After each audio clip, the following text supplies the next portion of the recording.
I would never want to be unhelpful in any way.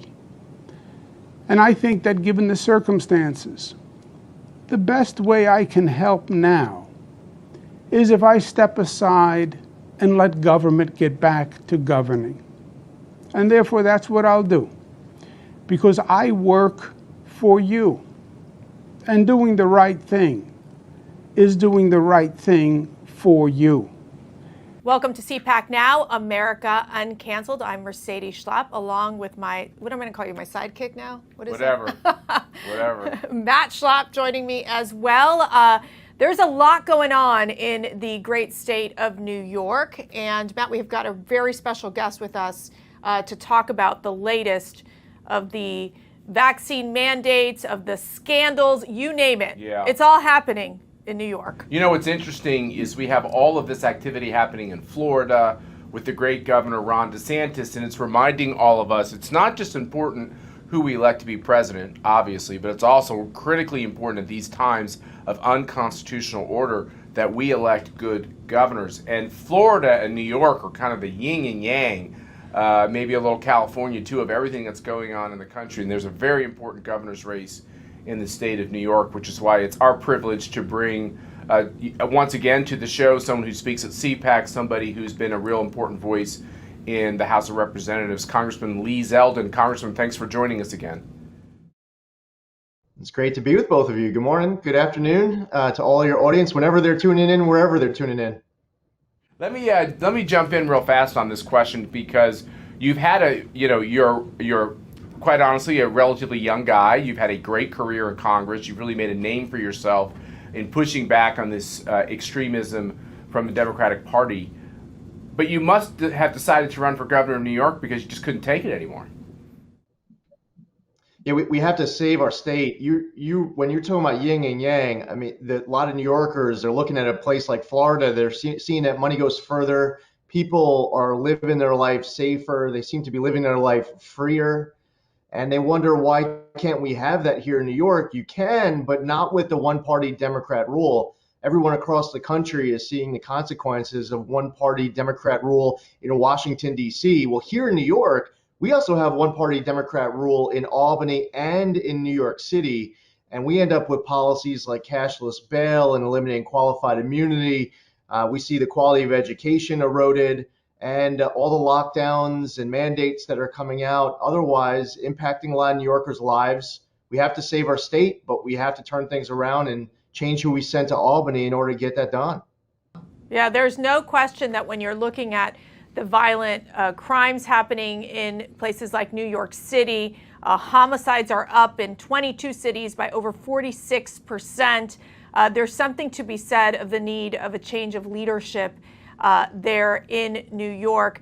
In essence, what is your message when you talk to New Yorkers? And what are you hearing in New York of what they want to see in their new governor? I'm hearing about their breaking point.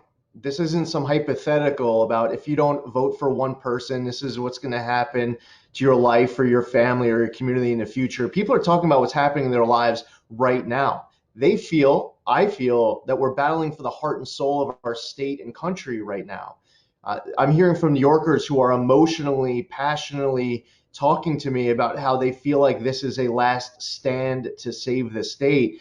One person might be talking about the small business that they own and being unable to bring people to work, not because there aren't available bodies in their community, but because those available able-bodied adults are getting paid more by the government to stay at home.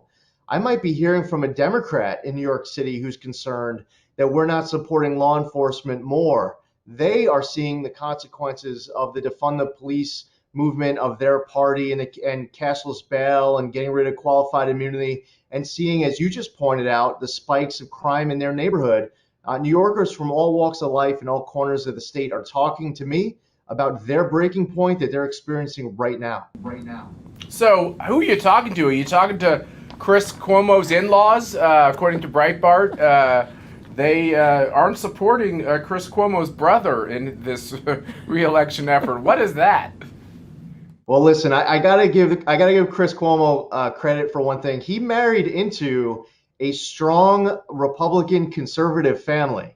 And I guess Chris was asking for it by marrying into such a great family. His mother and father-in-law, they're proud Republicans. They're proud conservatives.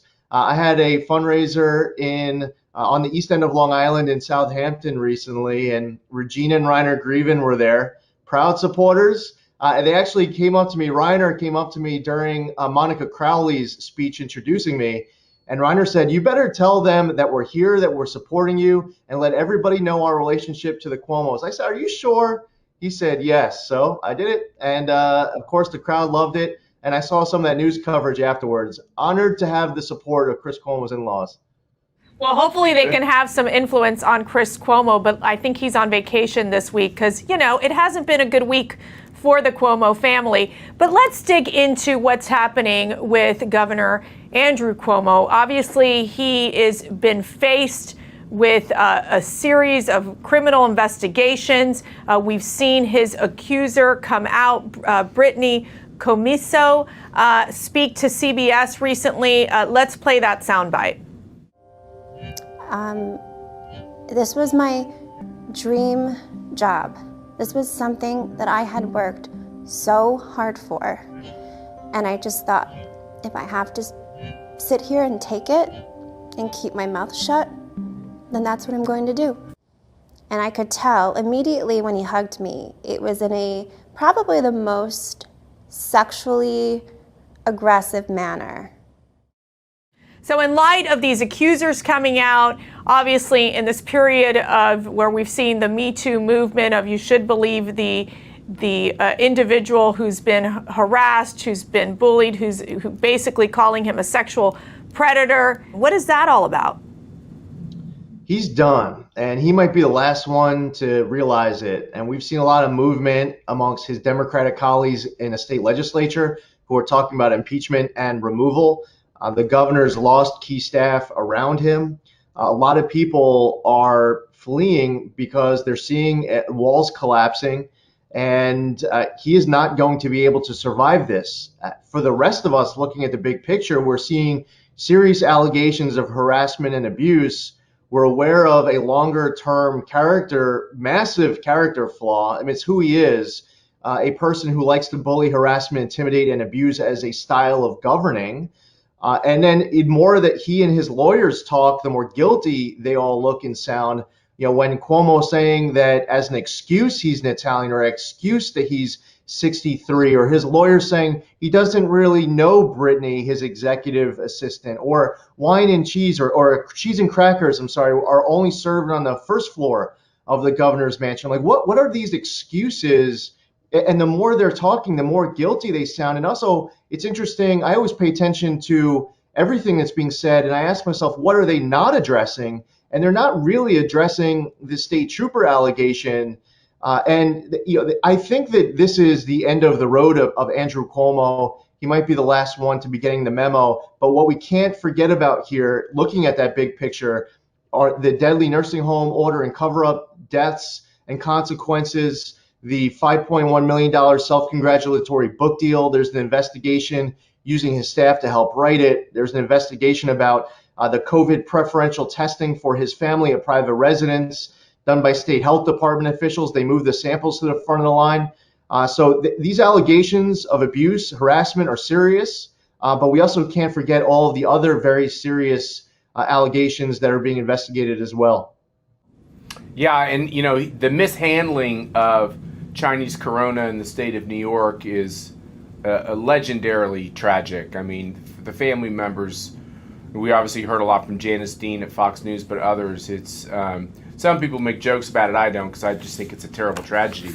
But it just gets worse. He hasn't learned any of the lessons, and it looks like New York is going to embrace all the wrong policies. This virus, as you know, Congressman, is a virus that mutates on a level we've really not quite seen before. It constantly mutates, and we had Kevin Hassett on our show recently to kind of explain why it is a real menace and a real unique healthcare challenge. And they're trying to make it seem like this vaccine is a cure-all forever when this virus is going to constantly mutate. Why don't the people like Governor Cuomo, why don't they read something and learn something? Well, in many cases, you're seeing them try to make the science fit the politics. I saw it play out recently in the House of Representatives, where one half of the Capitol came down with a mask mandate on the House side. The Sergeant at Arms, or I'm sorry, Capitol Police put out this bulletin saying on the House side that if a visitor or staff may be caught without wearing a mask and they face the consequences, the penalty of possible arrest, House members being fined, but then you magically walk to the other side of the Capitol, and as soon as you cross into the northern half of the Capitol, there's no chance, there's no COVID, no mask mandate. We saw it play out on multiple levels with these requirements that are coming out, where you could see the science bending to the whim of the powers that be. We can't be in this perpetual style life of lockdowns, of mandates. The consequences are fatal for the economy if we play this out the way some Democrats want to see this go. They're devastating for a life that everybody wants to live that's free. It really ends up impacting the quality of development and education for our kids. And they're now getting ready to return back to school. And I think that the generation of my daughters, they turn 15 in September, their generation has actually sacrificed the most of all the generations here. And my daughters go to school and having to wear masks, surrounded by plexiglass, the lack of social interaction, all the virtual learning that took place during the pandemic. We can't continue to go backwards to try to relive April of 2020. None of us want to live that, but some in government, loving control and power, they seem to be striving for it and trying to make the science bend to it. Let's look at all of the science and all of the data, because now you have a lot of states without the mandates. You have millions of samples to look at of individuals and families, and the impacts where what you feared or what you said with the rest of us should fear didn't actually play out.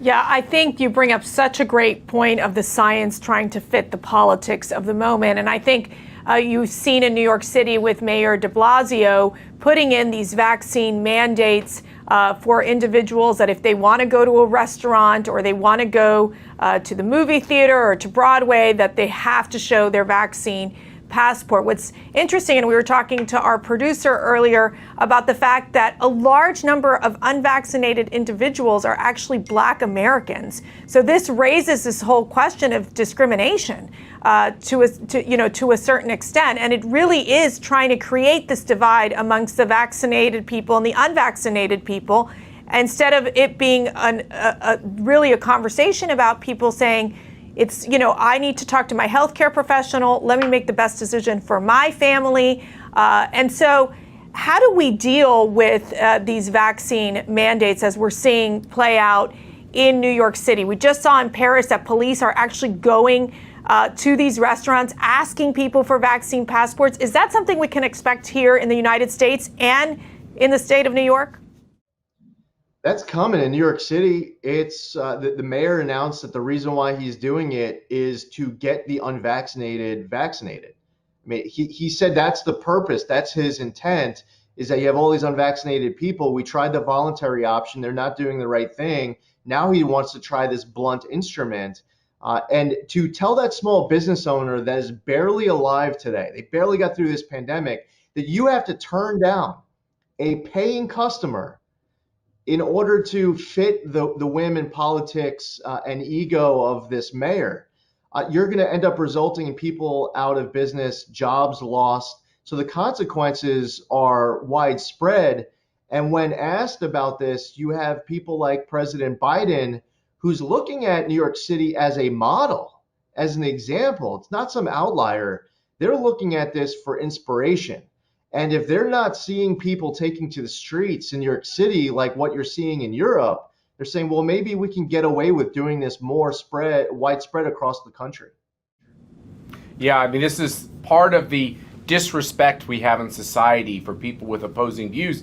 You brought up the Cuomo family, liberals and conservatives in the same family loving each other. And we got to get back to respecting disagreements. And when it comes to the vaccine, the one that is probably the best choice, which is the Johnson & Johnson vaccine, also raises real critical questions about the use of aborted babies in the process. So these are troublesome questions that individuals have to decide. The government can't mandate it, which is why the Catholic bishops in Colorado wrote this beautiful letter saying you can't have a passport or a mandate without a big respect of religious freedom. And that's something you understand well, Congressman. You're Jewish, you're a member of a minority religion, and you see this rise in anti-Semitism. Why can't we respect each other like we did a few decades ago? Yeah, I'm a strong supporter of religious freedom, and there's an intersection of so many different issues we've talked about over this interview, that you're talking about cashless bail, putting someone back out on the street who just got charged an hour ago with over 40 offenses of vandalizing synagogues in the Bronx.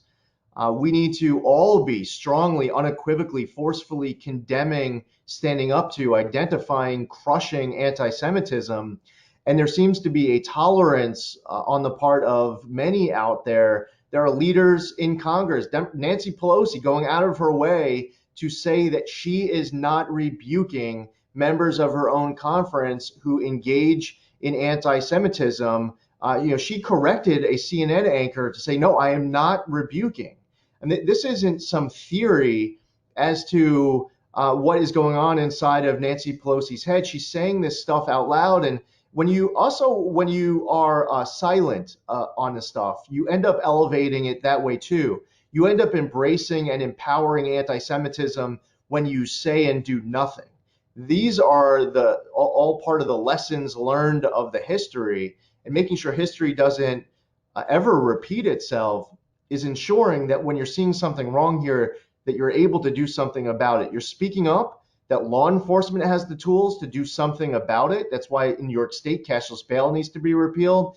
And as it goes to the vaccine and the vaccine passports, as it relates to vaccines, I support New York State bringing back the religious exemption for vaccines.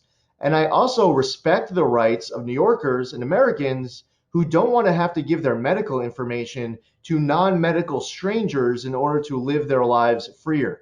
One of the reasons why vaccine passports are very slippery slope.